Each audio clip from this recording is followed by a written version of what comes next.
স্বৈরাচারী রাষ্ট্রনায়কের পরিণতি কি হয় সেই বিষয়টি পৃথিবীর বুকে নিদর্শন করে রাখার জন্যই গণভবনকে স্মৃতি জাদুঘরে পরিণত করার সিদ্ধান্ত নেওয়া হয়েছে। এমনটাই জানালেন উপদেষ্টা আদিলুর রহমান খান, মোহাম্মদ নাহিদ ইসলাম ও আসিফ মাহমুদ। দুপুরে গণভবন পরিদর্শন শেষে তারা একথা বলেন আগামীকাল গণভবন জাদুঘর তৈরির কমিটি গঠন এবং এক সপ্তাহ পর জাদুঘর তৈরির কাজ শুরু হবে। বিপুল দেব রায়ের সহযোগিতায় আরও জানাচ্ছেন শাকিলা করিম। জুলাই গণ অভ্যুত্থান স্মৃতি জাদুঘরের রূপান্তরের লক্ষ্যে প্রাথমিকভাবে গণভবন পরিদর্শন করলেন উপদেষ্টা আদিলুর রহমান খান, মোহাম্মদ নাহিদ ইসলাম ও আসিফ মাহমুদ। শনিবার সকালে পরিদর্শন শেষে গণমাধ্যমে কথা বলেন তারা।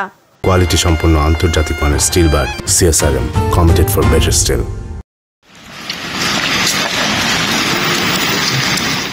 এ সময় ডাক, টেলিযোগাযোগ ও তথ্য প্রযুক্তি উপদেষ্টা মোহাম্মদ নাহিদ ইসলাম বলেন, স্বৈরাচারী খুনি রাষ্ট্রনায়কদের কি পরিণতি হতে পারে এবং জনগণই যে রাষ্ট্রের আসল ক্ষমতার মালিক সেই বিষয়টি নিদর্শন হিসেবে রাখতে এই সিদ্ধান্ত নেওয়া হয়েছে। খুনি রাষ্ট্রনায়কদের আসলে কি পরিণত হয় এবং জনগণই যে আসল মালিকানার এবং ক্ষমতার মালিক সেই বিষয়টিকে একটি নিদর্শন হিসেবে পুরো পৃথিবীর বুকে রাখার জন্যই আমরা এই গণভবনটিকে জুলাই গণ অভ্যুত্থানের স্মৃতি জাদুঘরে পরিণত করার সিদ্ধান্ত নিয়েছি সরকারের পক্ষ থেকে।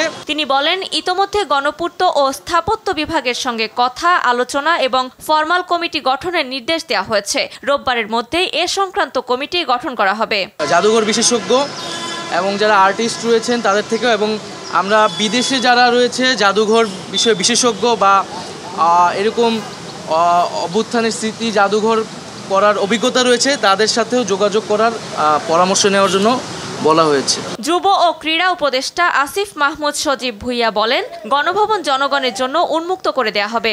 এই ফ্যাসিবাদী যে শাসন, এই শাসনের সময়কার যেই জনগণের উপর যে অত্যাচার, নিপীড়ন, গুম, খুনের যেই স্মৃতিগুলো আছে সেগুলো সংরক্ষণ করে এই গণভবনকে একটি জাদুঘরে রূপান্তরিত করে জনগণের জন্য উন্মুক্ত করে দেওয়া হবে। সারা দেশের বিভিন্ন স্থানে হামলা, সহিংসতা সহ নানা ঘটনা প্রসঙ্গে এক প্রশ্নের জবাবে উপদেষ্টা আদিলুর রহমান বলেন, এই ধরনের ঘটনা যেন আর না ঘটে সে বিষয়ে উদ্যোগ নেওয়া হচ্ছে।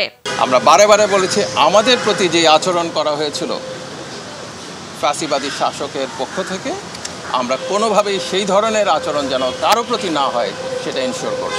গণপূর্ত ও পররাষ্ট্র মন্ত্রণালয় যৌথভাবে এই কাজটি সম্পন্ন করবে বলেও উল্লেখ করেন উপদেষ্টাবৃন্দ।